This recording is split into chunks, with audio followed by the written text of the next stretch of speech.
ഒരുപാട് ആളുകൾ ഈ ഷുഗറിന് മരുന്ന് കഴിക്കുന്നുണ്ടാവും. ഇനി നിങ്ങളെ ഷുഗറിനുള്ള മരുന്നൊക്കെ നിർത്തിയിട്ട് നിങ്ങൾ മരുന്ന് കഴിക്കാതെ ഷുഗർ നോർമൽ ആക്കാനും ഷുഗർ വളരെ നോർമലായിട്ട് കൊണ്ട് നടക്കാനും ഇൻസുലിൻ റെസിസ്റ്റൻസ് എങ്ങനെ കുറയ്ക്കണം എന്നുള്ളതാണ് നമ്മൾ ഇന്നത്തെ വീഡിയോയിൽ ഡിസ്കസ് ചെയ്യാൻ പോകുന്നത്. ഇന്ന് നമ്മോട് കൂടെ ഉള്ളത് ഡോക്ടർ സിറാജ് സാറാണ്. Q1B ഹെൽത്ത് കെയറിലെ മെഡിക്കൽ ഓഫീസറാണ്.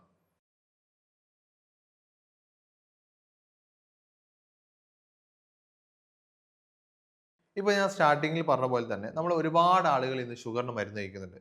ചെറിയ ചിലപ്പോൾ 300 ഉണ്ടാവും, 400 ഉണ്ടാവും. ഒരുപാട് കാലമായിട്ട് മരുന്ന് കഴിക്കുന്നുണ്ടാവും. ഈ മരുന്ന് മതിയായിട്ട് പിന്നെ ഇൻസുലിൻ എടുക്കുന്ന ഒരു സിറ്റുവേഷനിലേക്ക് പോകുന്നുണ്ടാവും.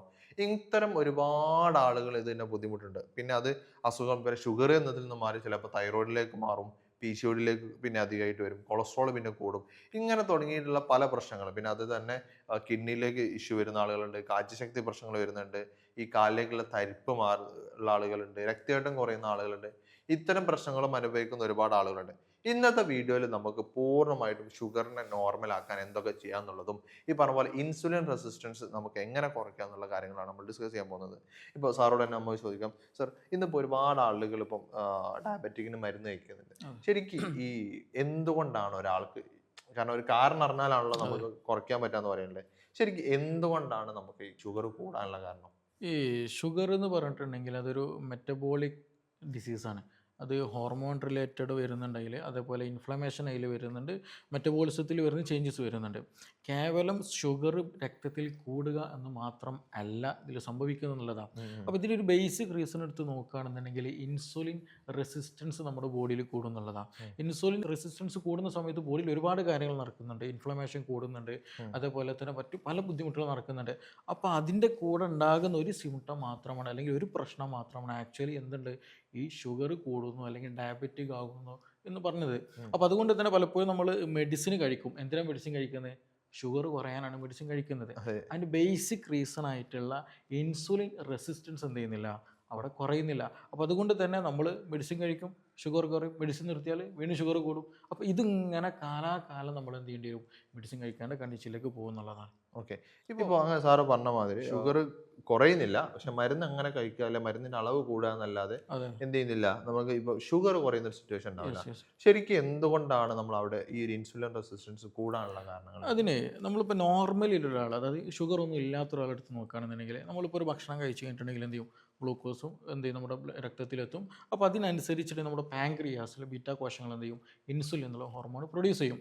അപ്പോൾ അതെന്ത് ചെയ്യും, നമ്മുടെ കോശങ്ങളിലേക്ക് എത്തും. അപ്പോൾ കോശങ്ങളിൽ എന്ത് ചെയ്യും, ഈ ഇൻസുലിൻ പോയിട്ട് എന്ത് ചെയ്യണം, അറ്റാച്ച് ചെയ്യും. ഈ ഇൻസുലിൻ അറ്റാച്ച് ചെയ്യുന്ന സമയത്ത് എന്ത് ചെയ്യും, ഈ കോശങ്ങൾ എന്ത് ചെയ്യും, ഗ്ലൂക്കോസിനെ ആക്സെപ്റ്റ് ചെയ്യുകയും അത് എനർജി ആയിട്ട് യൂസ് ചെയ്യാൻ നോക്കുന്നു. ഇതൊരു നോർമൽ പ്രോസസ്സാണ്. അപ്പോൾ നമ്മുടെ ബോഡിയിലേക്ക് ഗ്ലൂക്കോസ് എത്തിക്കഴിഞ്ഞാൽ അതിനനുസൃതമായിട്ടുള്ള എന്ത് വേണം, ഈ ഇറങ്ങി ഇൻസുലിന് പ്രൊഡ്യൂസ് ചെയ്യണം എന്നുള്ളതാണ്. പക്ഷേ ഒരു പരിധി വിട്ട് കഴിഞ്ഞാൽ നമ്മൾ അമിതമായിട്ട് മധുരം കഴിക്കുക, കാർബോഹൈഡ്രേറ്റ് കൂടുതൽ കഴിക്കുക, ഓയിൽ ഫുഡുകൾ കൂടുതൽ കഴിക്കുക, നമുക്ക് ഒരു സ്റ്റെബിലിറ്റി ഇല്ലാത്ത ലൈഫ് സ്റ്റൈലായി കഴിഞ്ഞാൽ എന്ത് ചെയ്യും, ഈ പറഞ്ഞ റേഷ്യോയിൽ പ്രശ്നം വരും. അതായത് മുമ്പുണ്ടായിരുന്നേക്കാൾ കൂടുതൽ ശരീരത്തിന് എന്ത് ചെയ്യേണ്ടി വരും, ഇൻസുലിൻ പ്രൊഡക്ഷൻ നടത്തേണ്ടി വരും. അതായത് മുമ്പത്തെ അത്ര പോലെ ബോഡി എന്ത് ചെയ്യുന്നില്ല, കോശങ്ങൾ എന്ത് ചെയ്യുന്നില്ല, ഈ ഇൻസുലിനെ ആക്സെപ്റ്റ് ചെയ്യുന്നില്ല. അതുമായിട്ട് അവിടെ റെസിസ്റ്റൻസ് വരും എന്നുള്ളതാണ്. അപ്പോൾ ആ വരുന്ന സമയത്ത് എന്ത് ചെയ്യും, ബോഡി കൂടുതലായിട്ട് ഇൻസുലിൻ പ്രൊഡക്ഷൻ നടത്തേണ്ടി വരും എന്നുള്ളതാണ്. അതാണ് ആക്ച്വലി ഇൻസുലിൻ റെസിസ്റ്റൻസ് വന്നത്. അത് തുടക്കത്തിൽ നമുക്ക് വലിയ തരത്തിൽ പ്രശ്നങ്ങളോ കാര്യങ്ങളോ നമ്മളത് അറിയില്ല.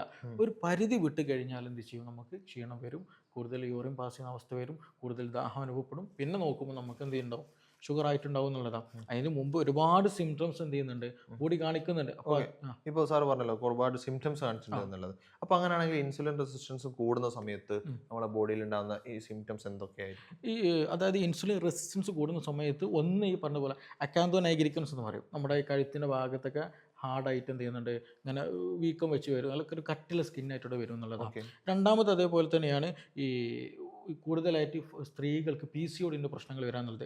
ഇത് വരാനൊരു റീസൺ ഉണ്ട്. അതായത് ഇൻസുലിൻ എന്ന് പറയുന്നത് എന്താണ്, ഗ്രോത്ത് ഹോർമോണാണ്.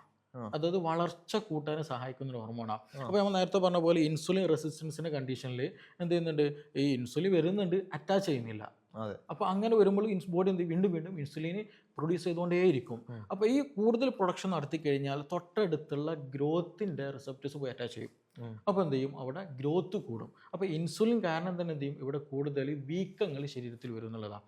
അപ്പോൾ അതുകൊണ്ട് തന്നെയാണ് ഇൻസുലിൻ റെസിസ്റ്റൻസ് കൂടിക്കഴിഞ്ഞാൽ എന്ത് ചെയ്യും, ഈ പറഞ്ഞിട്ടുള്ള ഈ ഒരു സ്കിന്നിന് തിക്നെസ് കൂടുക, അക്കാന്തോ നെഗറ്റിക്കസ് എന്ന് പറയുന്ന കണ്ടീഷൻ വരിക, PCOD പ്രശ്നങ്ങൾ വരിക, അതുപോലത്തെ മുഖക്കുരു പോലെ പ്രശ്നങ്ങൾ കൂടുക, അതേപോലെ തന്നെ തൈറോയിഡിന് പ്രശ്നങ്ങൾ കാര്യങ്ങൾ വരിക. ഇങ്ങനെയുള്ള പൊതുവായിട്ട് കണ്ടുവരുന്ന പലതരത്തിൽ ഇപ്പോൾ പല ആൾക്ക് ഫൈബ്രോയിഡിൻ്റെ പ്രശ്നങ്ങൾ കാണാറുണ്ട് പൊതുവേ. ഇതിനൊക്കെ ഒരു ബേസിക് റീസൺ എടുത്ത് നോക്കുകയാണെങ്കിൽ ഇവർക്കൊക്കെ എന്തുണ്ടാവും, ഇൻസുലിൻ റെസിസ്റ്റൻസ് കൂടുതലായിരിക്കും. അവിടെ പോയിന്റ് ഇമ്പോർട്ടൻ്റ് ആണ്, കാരണം അവിടെ ഷുഗർ ഉണ്ടായിരിക്കില്ല അവർക്ക്, ഇൻസുലിൻ റെസിസ്റ്റൻസ് ആയിരിക്കും കൂടുതൽ എന്നുള്ളതാണ്. അപ്പോൾ ഇതൊരു ബേസിക്കാണ്. അപ്പോൾ ഈ പറഞ്ഞ ഫൈബ്രോയിഡ് പ്രശ്നമുള്ള ആളുകൾക്ക്, PCOD പ്രശ്നമുള്ള ആളുകൾ, അക്കാന്തോ നെഗ്രിക്കസിൻ്റെ പ്രശ്നം, അതേപോലെ തന്നെ ബെല്ലി ഫാറ്റ് കൂടിയ ആളുകൾ, ഇതൊക്കെ എന്താണ് ഒരു ഓവർ ഗ്രോത്ത് ആണ് വരുന്നത്. അപ്പോൾ ഇതൊക്കെ ഉള്ള ആളുകൾ മനസ്സിലാക്കണം, ഇവരൊക്കെ എന്താണ് ഡയബറ്റീസത്തിലേക്ക്, ഷുഗറിലേക്ക് ഇറങ്ങാനായിട്ട് നിൽക്കുന്ന ആളുകളാണ്. ഇതൊരു പ്രീ ഡയബറ്റിക് കണ്ടീഷൻ ആണെന്നുള്ളത്. ഓക്കെ. ഇപ്പോൾ സാർ പറഞ്ഞൊരു കാര്യമുണ്ട്, ഈ കഴുത്തിലുണ്ടാകുന്ന കറുപ്പ് നിറം എന്ന് പറയുന്നത്. ഇപ്പോൾ പല ആളുകളും ചെയ്യുന്നത്, അല്ലെങ്കിൽ ഈ കഴുത്തിലായിക്കോട്ടെ നെറ്റിയിലായിക്കോട്ടെ, ഈ കറുപ്പ് നിറം വരുന്ന സമയത്ത് നമ്മൾ ഈ കഴുത്തിലുണ്ടാകുന്ന കറുപ്പ് നിറം മാറാൻ വേണ്ടിയിട്ട് പല സ്കിൻ കെയർ പ്രൊഡക്ട്സ് ആണ് യൂസ് ചെയ്യുന്നത്. ശരിക്കും അതിന് എന്താണ് ചെയ്യേണ്ടത്? അപ്പോൾ ഇല്ല, അത് ഈ പറഞ്ഞതുപോലെ ഇൻസുലിൻ റെസിസ്റ്റൻസ് ഒഴിവാക്കുക തന്നെ വേണം. അത് നോർമൽ കണ്ടീഷൻ. കാരണം നമ്മൾ ഇന്നത്തെ ഒരു സൊസൈറ്റിയിൽ നമ്മൾ എന്ത് ചെയ്യുന്നില്ല, ഈ വിഷയം ബേസിക് ഇതിന് റൂട്ട് കോസ് ഡിസ്കസ് ചെയ്യുന്നില്ല എന്നുള്ളതാണ്. അപ്പോൾ നേരത്തെ പറഞ്ഞ പോലെ ഇതെന്താ, അക്കൗണ്ട് നെഗറ്റിക്സും വന്നു, PCOD ഉണ്ട്, വെയിറ്റ് കുറക്കുക എന്നുള്ളൊരു കണ്ടീഷൻ മാത്രം നോക്കുന്നുള്ളൂ. ഇത് ഇൻസുലിൻ റെസിസ്റ്റൻസ് എന്ന് പോയാൽ വെയിറ്റും നോർമൽ ആവുള്ളൂ, ഈ പറഞ്ഞ പോലെ ഫാറ്റ് കുറയുള്ളൂ, ഈ പറഞ്ഞ ഗ്ലൂക്കോസിൻ്റെ പ്രശ്നങ്ങളൊക്കെ മാറുള്ളൂ. അപ്പോൾ ഇതിന് ആക്ച്വലി നമ്മൾ ഈ പറഞ്ഞ പോലെ നമ്മൾ എക്സ്റ്റേണലി അപ്ലൈ ചെയ്യാം, പക്ഷെ അത് വീണ്ടും വരും. അവിടെ റൂട്ട് കോസ് എന്ത് ചെയ്യുന്നില്ല, മാറുന്നില്ല. നമ്മൾ നേരത്തെ പറഞ്ഞല്ലോ, ഈ ഷുഗറിന് മരുന്ന് കുടിച്ചാൽ വീണ്ടും വീണ്ടും വരുന്നത്, അതേപോലെയാണ് ഈ കണ്ടീഷൻ വരിക. എക്സാമ്പിൾ എടുക്കുകയാണെങ്കിൽ ഇപ്പോൾ PCOD ഉള്ള ആളുകളാണെന്നുണ്ടെങ്കിലും പലപ്പോഴും ഡയറ്റ് ചെയ്യുന്നുണ്ടാവും, അതായത് പുറത്തുനിന്ന് ഫുഡ് കഴിക്കുന്നുണ്ടാവില്ല, ഈ കരിച്ചത് പൊരിച്ചൊന്നും ഒഴിവാക്കിയിട്ടുണ്ടാവും, മധുരം കഴിക്കുന്നില്ല, അല്ലെങ്കിൽ കാർബോഹൈഡ്രേറ്റ്സിൻ്റെ അളവ് വളരെ കുറയ്ക്കുന്നുണ്ടാവും. പക്ഷെ എന്നിട്ടും അവർക്ക് ഈ പറഞ്ഞ ഇൻസുലിൻ റെസിസ്റ്റൻസോ അല്ലെങ്കിൽ ഈ ഷുഗറോ PCOD ഒന്നും കുറയുന്നില്ല എന്നുള്ളതാണ്. അതെന്തുകൊണ്ടാണ് അപ്പോൾ അങ്ങനെ വരുന്നത്? അതിന് പല കാരണങ്ങളുണ്ട് ആക്ച്വലി. അവരുടെ സ്ലീപ്പും അവരുടെ ലൈഫ് സ്റ്റൈൽ, എക്സസൈസും, അങ്ങനെ പലതും മൾട്ടി കാര്യങ്ങൾ ഡിപ്പെൻഡഡാണ്. ഇതിൽ നമ്മൾ എടുത്തു പറയേണ്ട ഒരു സംഗതി, ഓയിൽ വളരെയധികം നമ്മൾ ശ്രദ്ധിക്കാതെ പോണതാണ്. നമ്മൾ മധുരം നല്ലോണം ശ്രദ്ധിക്കും, ചോറ് നല്ലോണം ശ്രദ്ധിക്കും, ഇതൊക്കെ നോക്കും. പക്ഷെ ഓയിൽ നമ്മൾ പലപ്പോഴും ശ്രദ്ധിക്കാറില്ല എന്നുള്ളതാണ്. പലപ്പോഴും നമ്മുടെ മാർക്കറ്റിലുള്ള നമ്മൾ ഉപയോഗിക്കുന്ന ഓയിൽസുകൾ ബഹുഭൂരിപക്ഷം, ഇപ്പോൾ നേരത്തെ ഈ അടുത്ത് എന്ത് ചെയ്ത് നമ്മൾ നല്ല രീതിയിൽ വില കൂടിയത് കോക്കനട്ട് ഓയിലിന്, വെളിച്ചെണ്ണയ്ക്ക് നല്ല കൂടിയിട്ടുണ്ട്. അപ്പോൾ ആ ഒരു സമയത്തൊക്കെ ഒരുപാട് ഡിസ്കസ് ചെയ്ത് അതിൽ എന്തെങ്കിലും ആഡ് ചെയ്തിട്ടുണ്ടോ, അഡൾട്രേഷൻ നടത്തിയ ഓയിൽ മാർക്കറ്റിലുണ്ടോ എന്നുള്ള ചർച്ചകളൊക്കെ വീഡിയോയിൽ ഉണ്ടായിരുന്നു. അപ്പോൾ ഈ നമ്മുടെ മാർക്കറ്റിൽ അവൈലബിൾ ആയിട്ടുള്ള ഓയിലൊക്കെ എടുത്ത് നോക്കുകയാണെങ്കിൽ ബഹുഭൂരിപക്ഷം എന്തുണ്ട്, പാം ഓയിൽ ഉണ്ട് എന്നുള്ളതാണ്. ഈ പാം ഓയിൽ വളരെ നല്ല രീതിയിൽ എന്തുണ്ടാക്കുന്നതിന് ഇൻസുലിൻ റെസിസ്റ്റൻസ് ഉണ്ടാക്കും എന്നുള്ളതാണ്. കാരണം ഞാൻ നേരത്തെ പറഞ്ഞല്ലോ, ഇൻസുലിൻ ആക്സെപ്റ്റ് ചെയ്യുന്ന വിഷയം എന്നുള്ളത്, ഈ പാം ഓയിൽ നമ്മുടെ ബോഡിയിൽ അതൊരു സാച്ചുറേറ്റഡ് ഫാറ്റാണ്. ഇതിൻ്റെ പ്രത്യേകത എന്ന് വെച്ചിട്ടുണ്ടെങ്കിൽ ഒരുപാട് നേരം എന്ത് ചെയ്യും, ഹീറ്റ് സ്റ്റെബിലിറ്റി ഉള്ള സാധനമാണ്. പക്ഷെ ഇത് ബയോളജിക്കലി എന്താണ്, ഭയങ്കര ഹൈ ഇൻഫ്ലമേറ്ററി സാധനമാണെന്നുള്ളതാണ്. എത്ര വേണം ഹീറ്റ് ചെയ്യാം, അതേപോലെ തന്നെ കൂടുതൽ സ്മെല്ലോ കാര്യങ്ങൾ അങ്ങനത്തെ വലിയ പ്രശ്നങ്ങളോ കാര്യങ്ങളൊന്നും ചീപ്പ് സാധനമാണ്. അപ്പോൾ ഇത് എപ്പോഴും നമുക്ക് എന്ത് ചെയ്യാം, അപ്പോൾ നമ്മുടെ വഴിവക്കത്തുള്ള എല്ലാ മിക്ക ഷോപ്പുകളും പരമാവധി എന്താണ് യൂസ് ചെയ്യുന്നതാണ് ഈ പാം ഓയിൽ എന്നുള്ളതാണ്. അപ്പോൾ ഈ പാം ഓയിൽ, ഈ സാച്ചുറേറ്റഡ് ഫാറ്റ് നമ്മുടെ ബോഡിയിൽ എത്തിക്കഴിഞ്ഞാൽ ഇതിൻ്റെ പ്രത്യേകത എന്ന് വെച്ചിട്ടുണ്ടെങ്കിൽ ഡയറക്റ്റ് ആയിട്ട് ഈ പറഞ്ഞ ഈ ഒരു കോശ ഉണ്ടല്ലോ, ഈ സെല്ലിന് മുകളിൽ എന്ത് ചെയ്യും, ഒരു ലെയർ പോലെ ഫോം ചെയ്യും. ഈ ലെയർ ഫോം ചെയ്ത് കഴിഞ്ഞാൽ എന്ത് ചെയ്യില്ല, ഈ പറഞ്ഞ റിസപ്റ്ററോട് ആക്ട് ചെയ്യില്ല. റിസപ്റ്റർ ആക്ട് ചെയ്യാതിരിക്കുന്ന സമയത്ത് ഇൻഫ്ലമേഷൻ നല്ല രീതിയിൽ കൂടും. അതിൻ്റെ പുറമെ അപ്പോൾ ഇൻഫ്ലമേഷൻ ഒരു ഭാഗത്ത് കൂടും, ഇൻസുലിൻ റെസിസ്റ്റൻസ് ഒരു ഭാഗത്ത് കൂടും, സകല പ്രശ്നങ്ങൾ എന്ത് ചെയ്യും, ഓയിലൂടെ ഉണ്ടാക്കും എന്നുള്ളതാണ്. അപ്പോൾ ഈ ഓയിലിൻ്റെ ഉപയോഗത്തിൽ എന്ത് വേണം, നല്ല കൺട്രോൾ വരുത്തണം. ഇപ്പോൾ സാറ് പറഞ്ഞല്ലോ, പാം ഓയിൽ നമുക്ക് എന്തുണ്ട്, നല്ലപോലെ നമ്മുടെ ശരീരത്തിന് നമുക്ക് ഡിഫക്റ്റ് ഉണ്ടാക്കുന്നുണ്ട് എന്നുള്ളത്.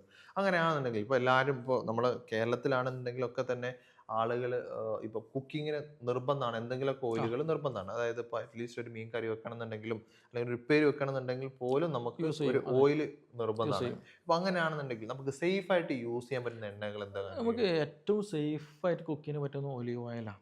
പിന്നെ അതുപോലെ മസ്റ്റാർഡ് ഓയിൽ നല്ലതാണ്. പിന്നെ കോക്കനട്ട് ഓയിൽ കമ്പാരിറ്റീവ്ലി ഒക്കെ ബെറ്റർ ഒക്കെ തന്നെ, സാച്ചുറേറ്റഡ് ഫാറ്റാണ്, പക്ഷേ എന്നാൽ കമ്പാരിറ്റീവ്ലി പാം ഓയിൽ വെച്ച് നോക്കുകയാണെങ്കിൽ എത്ര ബെറ്റർ. പിന്നെ അതുപോലെ ഗീ, നെയ്യ്, അതൊക്കെ എന്താണ് കമ്പാരിറ്റീവ്ലി ബെസ്റ്റ് ആയിട്ടുള്ള ഓപ്ഷൻസ് ആണ്.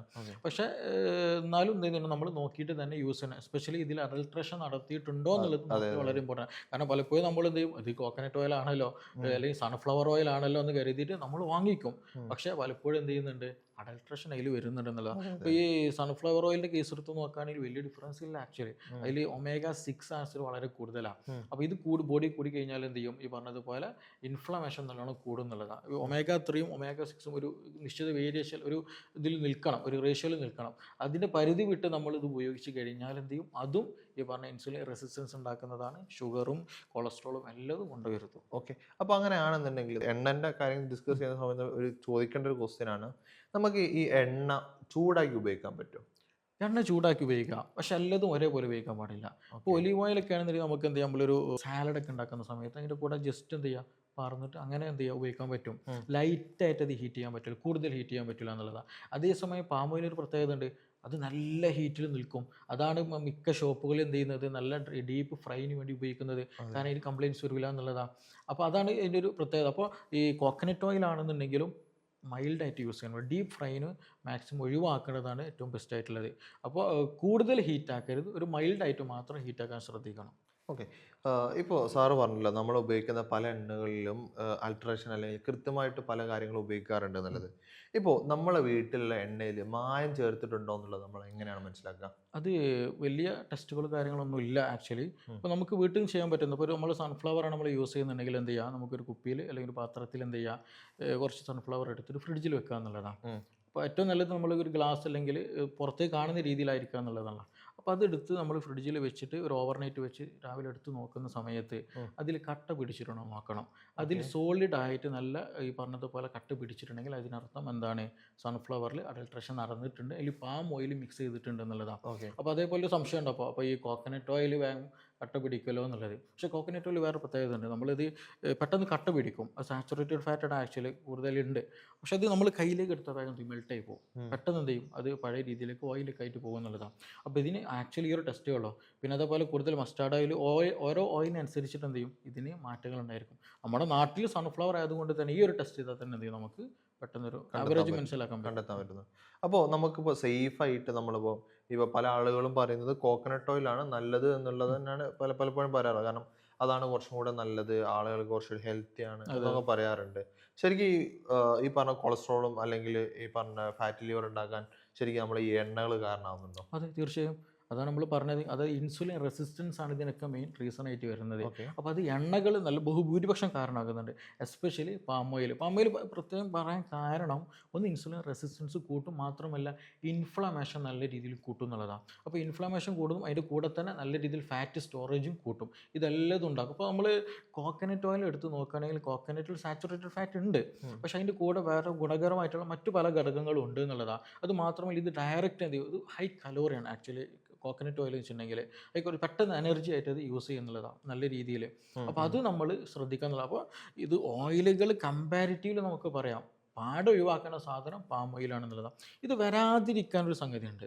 അതെന്തായാലും ഓയിൽ റൊട്ടേഷൻ എന്ന് പറഞ്ഞൊരു സംഗതി നമ്മുടെ വീടുകളിൽ കൊണ്ടുവരാമെന്നുള്ളതാണ്. അതായത് ഒരേ ഓയിൽ ഉപയോഗിക്കരുത്, കണ്ടിന്യൂയിട്ട് എന്ത് ചെയ്യരുത്, ഒരേ ഓയിൽ ഉപയോഗിക്കരുത്. ഓരോ ഓയിലുകൾക്കും സ്പെസിഫിക് ആയിട്ടുള്ള പോസിറ്റീവ് ഉണ്ട്, നെഗറ്റീവ് ഉണ്ട്. അപ്പോൾ ഒരേ സാധനം ഉപയോഗിക്കുമ്പോൾ എന്ത് ചെയ്യും, അത് പ്രശ്നം ഉണ്ടാകും. ഇപ്പോൾ നമ്മൾ ഒരു വിഷയത്തിന് ഇപ്പോൾ കോക്കനട്ട് ഓയിൽ ഉപയോഗിക്കുകയാണെങ്കിൽ റൊട്ടേറ്റ് ചെയ്ത് വേറെ ഒന്നിനും എന്ത് ചെയ്യുക, ഈ പറഞ്ഞതുപോലെ സൺഫ്ലവർ ഉപയോഗിക്കാം, വേറെ മറ്റൊന്നിനും മസ്റ്റാർഡ് ഉപയോഗിക്കാം. അപ്പോൾ ഇതിങ്ങനെ റൊട്ടേറ്റ് ചെയ്ത് ഉപയോഗിക്കുമ്പോൾ, മാറ്റങ്ങൾ വരുത്തി ഉപയോഗിക്കുമ്പോൾ വലിയ പ്രശ്നം വരില്ല. ഒരേ സാധനം ഒരേ കമ്പനീൻ്റെ എസ്പെഷ്യലി നമ്മൾ ഉപയോഗിക്കുമ്പോൾ പ്രശ്നങ്ങൾ ഉണ്ടാകാനുള്ള സാധ്യത അവിടെ കൂടുതലാണ്. അതെ, തീർച്ചയായിട്ടും. നമ്മൾ ഇപ്പം പലപ്പോഴും എന്ന് വെച്ചാൽ ചില കമ്പനികൾ ഇപ്പോൾ അടുത്തുള്ള പല റിപ്പോർട്ടുകളിൽ നമ്മൾ കണ്ടിട്ടുള്ളത്, ചില കമ്പനികൾ വെളിച്ചെണ്ണ തേങ്ങ അത് കണ്ടിട്ട് പോലും ഇല്ല എന്നുള്ളതാണ്. കാരണം ഫുള്ള് അൾട്രേഷൻ നടത്തിയിട്ട് അവർ തേങ്ങ കണ്ടിട്ട് പോലും ഇല്ല. കാരണം അത് എന്തെങ്കിലും കെമിക്കൽസ് മാത്രം യൂസ് ചെയ്യുന്നുണ്ടാവും. കിലോ തേങ്ങക്ക് 10 100 ആയ സമയത്തും വെളിച്ചെണ്ണന്റെ എമൗണ്ട് എന്ന് പറയുന്നത് വളരെ കുറവായിരുന്ന സാഹചര്യം ഉണ്ടായിരുന്നു. അപ്പോൾ സൺഫ്ലവറിന്റെ കേസിൽ അങ്ങനെ തന്നെയാണ്. അതെ, നമുക്ക് സംഗതി കിട്ടാൻ അവൈലബിലിറ്റി കുറവാണ്, പക്ഷെ മാർക്കറ്റിൽ വളരെ കൂടുതലുണ്ട് സാധനം. അപ്പോൾ അതിൽ പറഞ്ഞതുപോലെ പാം ഓയിൽ മിക്സ് ചെയ്യാനുള്ള സാധ്യത വളരെ കൂടുതലാണ്. ഇപ്പോൾ സാർ, ഇപ്പോൾ നമ്മൾ ഇൻസുലിൻ റെസിസ്റ്റൻസിന് നമ്മൾ ഇപ്പോൾ ഓയിൽ പറഞ്ഞ പോലെ തന്നെ നമ്മൾ മറ്റെന്തെല്ലാം കാര്യങ്ങളാണ് ശരിക്കും ഇൻസുലിൻ റെസിസ്റ്റൻസ് ഉണ്ടാക്കുന്നത്? ഒന്ന് നമ്മൾ സ്ലീപ്പ്, ഉറക്കം എന്നുള്ള. 2 അമിതമായിട്ട് ഭക്ഷണം കഴിക്കുക എന്നുള്ളതാണ്. ഇപ്പോൾ നമ്മൾ സ്പെഷ്യലി എടുത്ത് പറഞ്ഞ കേരളത്തിൽ മലബാർ ആളുകൾ വെച്ച് നോക്കുകയാണെങ്കിൽ വിശന്നിട്ട് ഭക്ഷണം കഴിക്കുന്ന ആളുകൾ കുറവാണ് അല്ലേ. വിശപ്പ് വന്നിട്ട് ഭക്ഷണം കഴിക്കില്ല. നമ്മളിപ്പോൾ റീല് കാണുന്നു, പോയാലോ ഒന്ന് ഫുഡ് അടിച്ച് വരാം, പോയി കഴിക്കുന്നു. 3-4 നേരം കണക്കില്ലാതെ ഭക്ഷണം കഴിക്കുന്ന, അതിൻ്റെ പുറം മധുരം കഴിക്കുന്നത്, ഇതെല്ലാം ഉണ്ടെന്നില്ല. അപ്പോൾ അമിതമായിട്ട് ഭക്ഷണം കഴിക്കുന്നത് എന്ത് ചെയ്യുന്നുണ്ട്, ഈ പറഞ്ഞ ഓർഗൻസിന് പ്രശ്നം ഉണ്ടാക്കും എന്നുള്ളതാണ്. അതിന് സിമ്പിളായിട്ട് പറയണം, ഇപ്പോൾ ഇത് ഇൻസുലിൻ റെസിസ്റ്റൻസ് മനസ്സിലാക്കണം എന്നുണ്ടെങ്കിൽ, അതായത് നമ്മൾ ഭക്ഷണം കഴിക്കാതിരിക്കുന്ന ഒരു സമയത്ത് എന്തായിരിക്കണം, ഗ്ലൂക്കോസ് നോർമലായിരിക്കണം. അതേപോലെ തന്നെ ഇൻസുലിൻ 0യിലേക്ക് പോകുന്ന കണ്ടീഷൻ വേണം. അതായത് പാങ്ക്രിയാസിനോട് റെസ്റ്റ് കിട്ടുന്ന കണ്ടീഷൻ വേണം. പക്ഷെ ഇതങ്ങനെയല്ല.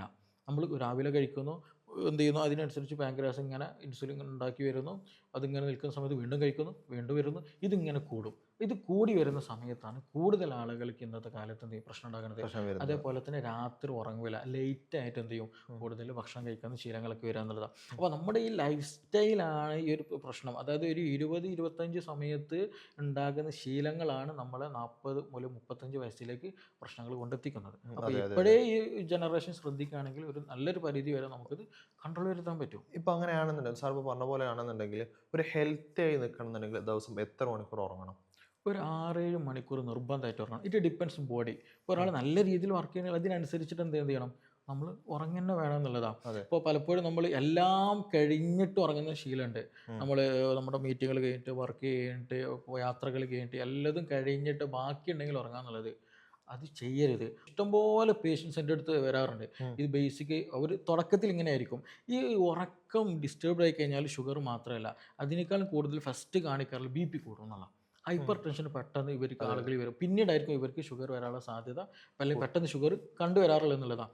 അപ്പോൾ ഉറക്കം കുറവുണ്ടെങ്കിൽ പെട്ടെന്ന് ശ്രദ്ധിക്കുക, നിങ്ങൾക്ക് BP കൂടാനുള്ള സാധ്യത ഉണ്ട് എന്നുള്ളതാണ്. ഓക്കെ. ഇപ്പോൾ നമ്മളിപ്പം ഫുഡിൻ്റെ കാര്യം പറഞ്ഞു, അല്ലെങ്കിൽ ഉറക്കത്തിൻ്റെ കാര്യമൊക്കെ പറഞ്ഞു. അതുപോലെ തന്നെ ആളുകൾ നമ്മളിപ്പോൾ മെയിനായിട്ട് ഇമ്പോർട്ടൻ്റ് ആയിട്ട് നമ്മൾ കഴിക്കേണ്ട ഒരു കാര്യമാണ് നമ്മൾ ബ്രേക്ക്ഫാസ്റ്റ് എന്ന് പറയുന്നത്. അപ്പോൾ അങ്ങനെയാണെന്നുണ്ടെങ്കിൽ ഏറ്റവും ഹെൽത്തി ആയിട്ടുള്ളൊരു ബ്രേക്ക്ഫാസ്റ്റ് എന്തായിരിക്കും? ഷുഗർ ഉള്ള ആളുകൾ ബ്രേക്ക്ഫാസ്റ്റ് വളരെ ഇമ്പോർട്ടൻ്റ് ശ്രദ്ധിക്കേണ്ടതാണ്. ഒന്ന് സമയത്തിന് വിശക്കുന്ന സമയത്ത് ഭക്ഷണം കഴിക്കുക എന്നുള്ളതാണ് ഇമ്പോർട്ടൻ്റ്.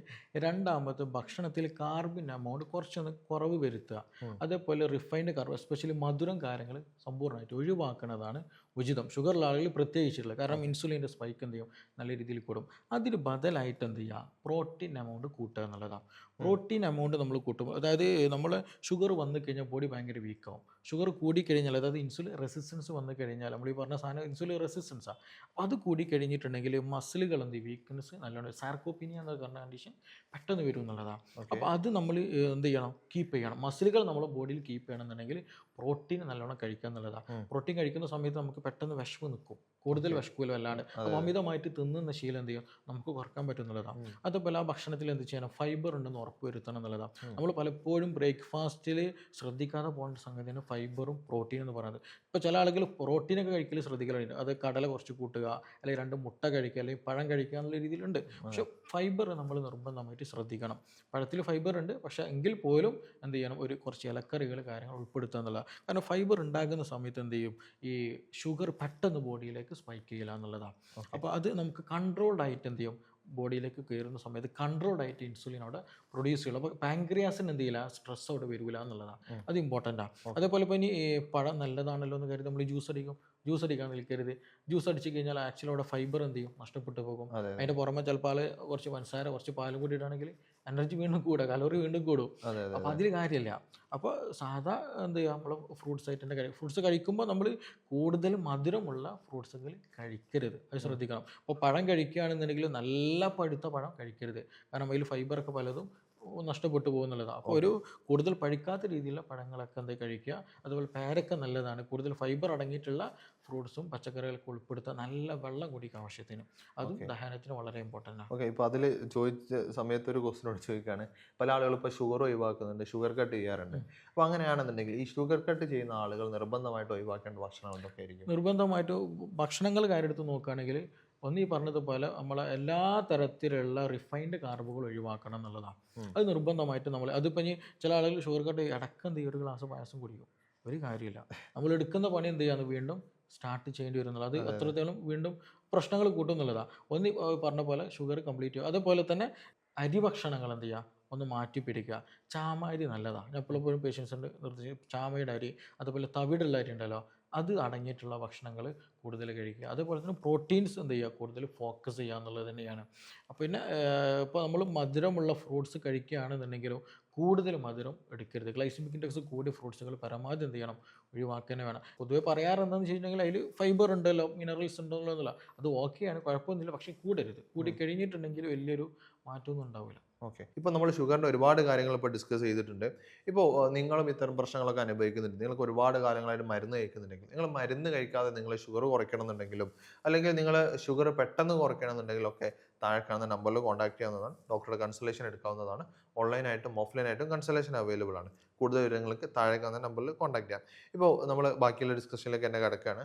ഇപ്പോൾ സാർ നമ്മൾ നേരത്തെ പറഞ്ഞതിൽ ഉള്ളൊരു കാര്യമാണ്, വളരെ യങ് ആയിട്ട് ആളുകൾക്ക് എന്ത് ചെയ്യുന്നുണ്ട്, ഷുഗർ വരുന്നുണ്ട്, കൊളസ്ട്രോൾ വരുന്നുണ്ട്, BP വരുന്നുണ്ട്, മറ്റു അസുഖങ്ങളൊക്കെ യെസ്, യെസ്. വരുന്നുണ്ട്. ഇപ്പോൾ നമ്മളൊരു 30 വയസ്സുള്ള ആളുകളാണെന്നുണ്ടെങ്കിൽ നമ്മൾ ഈ ഷുഗർ വരുന്നുണ്ടോ എന്നുള്ളത് അറിയാനുള്ള ടെസ്റ്റുകൾ എന്തൊക്കെയായിരിക്കും? ഇത് പല ആളുകളും ചോദിക്കുന്ന അല്ലെങ്കിൽ പല കൺഫ്യൂഷൻ ഉണ്ടാക്കുന്ന സാധനമാണ്. അതിന് നമുക്ക് ഒന്നുമില്ല. ഫാസ്റ്റിങ്ങിൽ ഇൻസുലിൻ്റെ ടെസ്റ്റ് ഒന്ന് നടത്തുക എന്നുള്ളത്. നമ്മൾ പലപ്പോഴും ഷുഗർ ഉണ്ടോ നോക്കല്, ഫാസ്റ്റിങ്ങിൽ ഷുഗർ ഉണ്ടോ നോക്കല. അതെ. പക്ഷെ അങ്ങനെയല്ല, ഇൻസുലിൻ്റെ ടെസ്റ്റ് ഉണ്ട് ഫാസ്റ്റിങ്ങിൽ. അതായത് നമ്മൾ രാത്രി ഭക്ഷണം കഴിച്ചിട്ട് ഒരു 5-8 മണിക്കൂർ കഴിഞ്ഞിട്ട് രാവിലെ വെറും വയറ്റിൽ എന്ത് ചെയ്യുന്നത്, ഉം. ഇൻസുലിൻ്റെ എത്രത്തോളം നമ്മുടെ ബോഡിയിലുണ്ട് എന്നുള്ള ടെസ്റ്റ് നടത്തുക എന്നുള്ളതാണ്. ഉം. ആ ടെസ്റ്റ് നടത്തുമ്പോൾ തന്നെ എന്ത് ചെയ്യും, എത്രത്തോളം ഉണ്ട് എന്ന്. അതായത് ഏകദേശം അത് ലാബത്തെ ടെസ്റ്റ് ശ്രദ്ധിക്കണം. കാരണം അത് 2 to 25 വരെ നോർമൽ ആണെന്നുള്ളതാണ്. അത് ആക്ച്വലി 2 to 5 ഉള്ളിൽ എന്തിരിക്കണം, ഈ പറഞ്ഞ ഇൻസുലിൻ്റെ എമൗണ്ട് ഇരിക്കണം. അതായത് നമ്മൾ ഭക്ഷണം ഒന്നും കഴിക്കാതിരിക്കുന്ന സമയത്തും ഇൻസുലിൻ ഇവിടെ പ്രൊഡ്യൂസ് ചെയ്യാണ്. അങ്ങനെ അതെ. ഒരു കണ്ടീഷൻ വരുന്നുണ്ടെങ്കിൽ അതിനർത്ഥം എന്താണ്, അപ്പോഴും അവിടെ പാൻക്രിയാസ് വർക്കിങ്ങില്ല. അതെ. അതെ. അതാണ് അവിടെ വരുന്നത്. ഭക്ഷണം നമ്മൾ കഴിച്ചിട്ടില്ല, പക്ഷേ പാൻക്രിയാസ് അവിടെ വർക്ക് ചെയ്യില്ല. അപ്പോൾ അതിനർത്ഥം എന്താണ്, ഇൻസുലിൻ നമ്മുടെ ബോഡിയിൽ കൂടുതലായിട്ട് പ്രൊഡ്യൂസ് ചെയ്യുന്നുണ്ട് എന്നുള്ളതാണ്. അതാണ് ആക്ച്വലി ഇൻസുലിൻ റെസിസ്റ്റൻസ് എന്ന് പറയുന്നത് നമ്മൾ ഈ പറഞ്ഞത്. ഉം. അപ്പോൾ അതുകൊണ്ട് തന്നെ നിങ്ങൾ ടെസ്റ്റ് നടത്തിയിട്ട് എന്ത് ചെയ്യണം, 5ൻ്റെ ഉള്ളിലാണ് നോക്കണം. 5ൻ്റെ ഉള്ളിലാണെന്നുണ്ടെങ്കിൽ എന്ത് ചെയ്യുന്നുള്ളൂ, അത് പ്രോപ്പറായിട്ടുള്ള ഹെൽത്തി 5ന് ശേഷം, അതായത് 6 to 8 ഒക്കെ ആണെന്നുണ്ടെങ്കിൽ അതെന്താണ് ഒരു പ്രീ ഇൻസുലിൻ റെസിസ്റ്റൻസിലേക്ക് തന്നെ എത്തി, അല്ലെങ്കിൽ ഇൻസുലിൻ റെസിസ്റ്റൻസിലേക്ക് എത്തിക്കണേ. ഓക്കെ. പക്ഷെ കുറച്ചും കൂടിയാണ് കഴിഞ്ഞിട്ടുണ്ടെങ്കിൽ എന്ത് ചെയ്യും, അത് വളരെ കൂടിയ ഇൻസുലിൻ റെസിസ്റ്റൻസ് ആണ്. അപ്പോൾ നിങ്ങൾ ലാബ് പോയി ടെസ്റ്റ് ചെയ്ത് കഴിഞ്ഞാൽ ശ്രദ്ധിക്കുക, 25 ആണല്ലോ ചിലപ്പോൾ നോർമലായിരിക്കും, പക്ഷേ അത് ശരിയല്ല. അത് ഈ 25 അതൊരു ആപേക്ഷികമായിട്ടുള്ളൊരു കണക്കെടുപ്പ് പ്രകാരമായിട്ടാണ് അങ്ങനത്തെ റിസൾട്ട് കിട്ടാറുള്ളത്. അതുകൊണ്ടാണ് അങ്ങനെ സംഭവിക്കുന്നത്. അപ്പോൾ നിങ്ങളുടെ റിസൾട്ട് 5ൽ കൂടുതൽ കാണുന്നുണ്ടെങ്കിൽ ഉറപ്പിക്കുക, നിങ്ങൾക്ക് ഒരു 5-10 വർഷത്തിനുള്ളിൽ എന്ത് ചെയ്യുന്നു, ഷുഗർ വരും, അതിനുള്ള സാധ്യത ഉണ്ടെന്നുള്ള. ഓക്കെ. അപ്പോൾ അതിനനുസരിച്ചിട്ട് നമ്മൾ ബാക്കി കാര്യം. ഇപ്പോൾ പല ആളുകൾക്കുള്ള ഒരു കൺഫ്യൂഷൻ ആണല്ലോ, ഈ ലാബ് റിപ്പോർട്ടുകൾ ശരിയാണോ എന്നുള്ളത്. അത് നമുക്ക് എങ്ങനെ മനസ്സിലാക്കാൻ പറ്റുക? അത് പ്രത്യേകിച്ച് മാനദണ്ഡമില്ല. ലാബ് റിപ്പോർട്ടുകൾ എന്ന് പറഞ്ഞാൽ ഡോക്ടേഴ്സിനുള്ളതാണ്. ഉം. അതെന്ത് ചെയ്യരുത്, ലാബ് റിപ്പോർട്ട്സ് നമ്മൾ വേറെ പോയിട്ട് ലാബിൽ ടെസ്റ്റ് ചെയ്യുന്നത് അത് നോക്കിയിട്ട് നമ്മൾ വിലയിരുത്തരുത്. ഈ രോഗി എന്ത് ചെയ്യണം, ഒരു ഫിസിഷ്യനെ കണ്ടിട്ട് വിഷയങ്ങൾ പറയണം. ആ ഫിസിഷ്യൻ എന്ത് ചെയ്യും, റിപ്പോർട്ട് നോക്കും, രോഗിയുടെ കണ്ടീഷൻ നോക്കും. ഇത് രണ്ടും കൂടി കമ്പാരിസ് ചെയ്തിട്ട് നമുക്ക് എന്ത് ചെയ്യാൻ പറ്റുള്ളൂ, കൺഫർമേഷനിലേക്ക് പോകാൻ പറ്റുള്ളൂ. ഓക്കെ. പലപ്പോഴും ഇത് നമ്മൾ ടെസ്റ്റ് ചെയ്യും, നമ്മൾ തന്നെ അതിൽ നോർമൽ റേഞ്ച് സൈഡിൽ ഉണ്ടായിരിക്കും, അത് നോക്കിയിട്ട് അത് നോർമലാണെന്ന് അങ്ങനെ ഉറപ്പിക്കരുത്.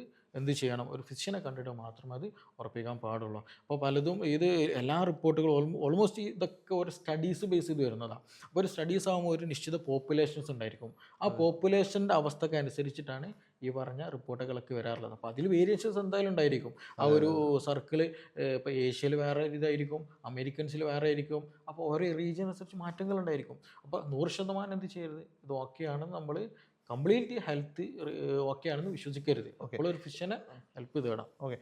ഇപ്പോൾ സാറ് പറഞ്ഞല്ലോ, നമ്മൾ ഇൻസുലിൻ പ്രൊഡ്യൂസ് ചെയ്യുന്നത് പാൻക്രിയാസ് ആണ്. നമുക്ക് അതിനെ ബേസ് ചെയ്തിട്ടാണ് നമ്മളെ ബോഡി മെറ്റബോളിസം വർക്ക് ചെയ്യുന്നതൊക്കെ. ഇപ്പോൾ നമ്മളെ പാൻക്രിയാസ് ഹെൽത്തി ആണോ എന്ന് അറിയാൻ വേണ്ടി നമുക്ക് ചെയ്യാൻ പറ്റുന്ന കാര്യങ്ങൾ എന്താണ്? ഇനി ഏറ്റവും ബെസ്റ്റ് ഈ സാധനം തന്നെ, ഇൻസുലിൻ റെസിസ്റ്റൻസിന് ഇതിന് മെയിൻ ഫംഗ്ഷനാണ് എന്ത് ചെയ്യുന്നത്, ഇൻസുലിൻ പ്രൊഡ്യൂസ് ചെയ്യുന്നുള്ളത്. അപ്പോൾ അതിന് റെസ്റ്റ് കിട്ടുന്നുണ്ടോ എന്നുള്ളത് നോക്കുക. ഇപ്പോൾ നമ്മൾ ഉറങ്ങുന്ന സമയത്ത് എന്ത് ചെയ്യുന്നു, നമ്മൾ മസിലുകൾ റെസ്റ്റ് കിട്ടുന്നുണ്ട്, മസിലുകൾക്ക് ഹീലിംഗ്, അവിടെ എന്ത് ചെയ്യും, പ്രശ്നങ്ങളുടെ ഹീലിംഗ് നടക്കുന്നുണ്ട്, നമ്മുടെ മോഷനൊക്കെ എന്ത് ചെയ്യും, ഒന്ന് അവിടെ നിൽക്കുന്നുണ്ട്. അപ്പോൾ കംപ്ലീറ്റ് ബോഡി ഹീലിംഗ് നടക്കുന്ന ഒരു ടൈമിങ്ങാണ്. ആ ഒരു ഹീലിംഗ് ടൈം ആർക്ക് കിട്ടണം, പാൻക്രിയാസിന് കിട്ടണം. അപ്പോൾ അതിന് കിട്ടണമെന്നുണ്ടെങ്കിൽ അതിൻ്റെ വർക്ക് സമയം കുറച്ച് കൊടുക്കണം. അപ്പോൾ നമ്മളിത് എപ്പോഴും രാവിലെ എണീറ്റ് കഴിഞ്ഞാലും ഭക്ഷണം, അതിൻ്റെ ഇടയിൽ ഒരു ചായ, പിന്നെ അത് കഴിഞ്ഞാൽ എന്തെങ്കിലും കുറുക്കാൻ എന്തെങ്കിലും, പിന്നെ ചോറിൻ്റെ സമയമായി, പിന്നെ വൈകുന്നേരം ഒരു ചായ, പിന്നെ എന്തെങ്കിലും സ്നാക്സ് ആയിട്ട് ഇതിങ്ങനെ കറക്കുമ്പോൾ പാൻക്രിയാസിന് റെസ്റ്റ് ഇല്ല. അപ്പോൾ അത് വരുമ്പോൾ പാൻക്രിയാസിന് സ്ട്രെസ്സ് കൂടും. അപ്പോൾ പാൻക്രിയാസ് കേടുവരാൻ തുടങ്ങും എന്നുള്ളതാണ്. അതാണ് അതിൻ്റെ ഏറ്റവും ബെസ്റ്റ് സിമ്പിൾ ആയിട്ടുള്ള ഒരു എക്സാമ്പിൾ. ഓക്കെ. ഇപ്പോൾ നമ്മൾ ഒരുപാട് കാര്യങ്ങൾ നമ്മളിപ്പോൾ ഷുഗറിനെ കുറിച്ച് ഡിസ്കസ് ചെയ്തിട്ടുണ്ട്. ഒരുപാട് കാര്യങ്ങൾ എന്ന് പറഞ്ഞാൽ എന്തുകൊണ്ടാണ് ഷുഗർ കൂടുന്നത്, എന്തൊക്കെ ചെയ്താലാണ് കുറയ്ക്കുക എന്നുള്ളത്. ഇപ്പോൾ നമ്മൾ ലാസ്റ്റ് ആയിട്ടുള്ള ഒരു ക്വസ്റ്റ്യൻ ആണ്, നമുക്ക് ഇപ്പോൾ 300 ഉണ്ടെങ്കിലും 400 ഉണ്ടെങ്കിലും ഷുഗർ കുറച്ച് നോർമലാക്കാൻ എന്താണ് ചെയ്യേണ്ടത്? ഇതിൽ നമ്മൾ ശ്രദ്ധിക്കണം, നമ്മുടെ ഈ പറഞ്ഞിട്ടുള്ള ഷുഗറിൻ്റെ ബേസിക് റീസൺ ആയിട്ടുള്ള ഇൻസുലിൻ റെസിസ്റ്റൻസ് എന്ത് ചെയ്യണം, നമുക്ക് പഴയ രീതിയിൽ കൊണ്ടുവരാന്നുള്ളതാണ്. ഇൻസുലിൻ നമുക്ക് കഴിക്കാം, അതിന് പ്രശ്നമൊന്നുമില്ല. പക്ഷേ ഇത് ഇൻസുലിൻ കണ്ടിന്യൂ ആയിട്ട് ഇങ്ങനെ കൊണ്ടുപോകണത് നമ്മൾ ശ്രദ്ധിക്കണം. അത് ഒരിക്കലും പാടില്ല. എങ്ങനെ എന്തുകൊണ്ട് ഈ പറഞ്ഞതുപോലെ ഇൻസുലിൻ റെസിസ്റ്റൻസ് പിന്നെയും പിന്നെ കൂടാനുള്ള സാധ്യതയുണ്ട്. അപ്പോൾ ഇൻസുലിൻ എടുക്കുന്ന ആളുകളും ഷുഗറുള്ള ആളുകളും ശ്രദ്ധിക്കേണ്ടത് നിങ്ങൾ കംപ്ലീറ്റ് എന്ത് ചെയ്തിട്ടില്ല, റിക്കവർ ആയിട്ടില്ല. അപ്പോൾ ഓക്കെ. ഇൻസുലിൻ എടുക്കുന്നതിന് കൂടെ തന്നെ നമ്മൾ എന്ത് ചെയ്യണം, നമുക്ക് അനുയോജ്യമായിട്ടുള്ള ഭക്ഷണശീലം നമ്മൾ കൊണ്ടുവരിക. ഡയറ്റിൽ ഇപ്പോൾ ചില ആളുകൾ എന്തുണ്ടായിരിക്കും, ഇൻസുലിൻ എടുക്കും, നല്ല ഫുഡ് അടിയായിരിക്കും, ഒരു അതെ. കാര്യമില്ല. ഈ ഇൻസുലിൻ റെസിസ്റ്റൻസ് കൂടി വരും, പാൻക്രിയാസിന് ഡാമേജ് കൂടും, മറ്റു പല പൊണ്ണത്തടി, ഹാർട്ട് അറ്റാക്ക് ഇങ്ങനത്തെ പ്രശ്നങ്ങൾ നല്ലോണം കൂടും. അപ്പോൾ അതെ. പലരും പറയും എനിക്ക് ഇൻസുലിൻ എടുക്കുന്നുണ്ടല്ലോ, മെഡിസിൻ എടുക്കുന്നുണ്ടല്ലോ, കുഴപ്പമൊന്നുമില്ലല്ലോ എന്നാവും, ഷുഗർ നോർമലായിരിക്കും എന്നുള്ളതാണ്. പക്ഷേ ആക്ച്വലി നമ്മൾ നേരത്തെ പറഞ്ഞ റൂട്ട് കോസ് എന്ത് ചെയ്യുന്നില്ല, അവിടെ മാറുന്നില്ല. മാറുന്നില്ല, ഇൻസുലിൻ റെസിസ്റ്റൻസ് കൂടത്തുള്ളൂ. അപ്പോൾ പക്ക എന്ത് ചെയ്യണം, ഇൻസുലിൻ എടുക്കുക, അതൊരു ഷോർട്ട് ടൈം ആയിട്ട് എടുക്കുക. അതിൻ്റെ കൂടെ നമ്മൾ ഡോക്ടറെ കണ്ടിട്ട് എന്ത് ചെയ്യുക, ഭക്ഷണം കാര്യങ്ങൾ ശ്രദ്ധിക്കുക, അതുപോലെ തന്നെ എക്സസൈസ് കാര്യങ്ങൾ ശ്രദ്ധിക്കുക, ഫാസ്റ്റിംഗ് എടുക്കുക. ഇടയ്ക്കൊന്ന് ഫാസ്റ്റിംഗ് എടുക്കണം എന്നല്ല, ബോഡി ഒന്ന് ഹീലാകാനും ഇൻസുലിനൊക്കെ ഒന്ന് കുറക്കാൻ. അപ്പോൾ ഇതൊക്കെ ഒരു ഒരു കമ്പൈൻഡ് ആയിട്ട് ഓക്കെ ആയിട്ട് നമ്മൾ പോവുകയാണെന്നുണ്ടെങ്കിൽ മെല്ലെ മെല്ലെ നമുക്ക് കുറച്ച് വരാൻ പറ്റും. ഓക്കെ. ഇപ്പോൾ നമ്മൾ ഒരു ഡയബറ്റിക് പേഷ്യൻ്റ് അല്ലെങ്കിൽ ഈ ഇൻസുലിൻ റെസിസ്റ്റൻ്റ് ഉണ്ടാകുന്ന ബുദ്ധിമുട്ടുകളെ കുറിച്ചാണ് നമ്മൾ ഈ വീഡിയോയിൽ നമ്മൾ സംസാരിച്ചിട്ടുള്ളത്. അതായത് ഷുഗർ ആയിക്കോട്ടെ, കൊളസ്ട്രോൾ ആയിക്കോട്ടെ, തൈറോയിഡ് ആയിക്കോട്ടെ, PCOD ആയിക്കോട്ടെ, ഇതിനെല്ലാം കാരണം ഒന്നിൽക്കാണ് എന്ത് ചെയ്യുന്നത്, ഗൈഡ് ചെയ്യുന്നത് എന്നുള്ളതാണ്. അപ്പോൾ ഇത്തരം വിഷയങ്ങൾ നിങ്ങൾ അനുഭവിക്കുന്നുണ്ടെങ്കിൽ, ഇപ്പോൾ ഷുഗർ ആയിക്കോട്ടെ, ഒരുപാട് കാലമായിട്ടുള്ള ഷുഗറിന് മരുന്ന് കഴിക്കുന്ന ആളുകളാണെങ്കിൽ, ഇൻസുലിൻ എടുക്കുന്ന ആളുകളാണെന്നുണ്ടെങ്കിൽ, കൊളസ്ട്രോളിന് മരുന്ന് എടുക്കുന്ന ആളാണ്, ഇതൊക്കെ നമുക്ക് കുറച്ച് കൊണ്ടുവരാൻ പറ്റും. അതുപോലെ ലെവൽ വരെയുള്ളതാണെന്നുണ്ടെങ്കിൽ നമുക്ക് സിമ്പിളായിട്ട് കുറച്ചെടുക്കാൻ മാത്രമല്ല, നിങ്ങൾ ഉപയോഗിക്കുന്ന മരുന്നുകളും കംപ്ലീറ്റ് ആയിട്ട് ഒഴിവാക്കാൻ പറ്റും. അതിന് നിങ്ങളും ഇത്തരം പ്രശ്നങ്ങളുണ്ടെങ്കിൽ സിറാജ് ഡോക്ടറെ കൺസൾട്ടേഷൻ എടുക്കാവുന്നതാണ്. ഓൺലൈനായിട്ടും ഓഫ്‌ലൈനായിട്ടും കൺസൾട്ടേഷൻ അവൈലബിൾ ആണ്. നിങ്ങൾ കൂടുതൽ വിവരങ്ങൾ അറിയണമെന്നുണ്ടെങ്കിലും ഇതിനെക്കുറിച്ച് കൂടുതൽ അറിയണമെന്നുണ്ടെങ്കിലും താഴെ കാണുന്ന നമ്പറിൽ കോൺടാക്ട് ചെയ്യുക. അതല്ലാന്നുണ്ടെങ്കിൽ വാട്സപ്പ് ലിങ്കിൽ ക്ലിക്ക് ചെയ്തിട്ട് വാട്സപ്പിലൂടെ ചോദിക്കാവുന്നതാണ്. അപ്പോൾ ഇതുപോലുള്ള മറ്റൊരു വീഡിയോയുമായിട്ട് നമുക്ക് വീണ്ടും കാണാം. Thank you.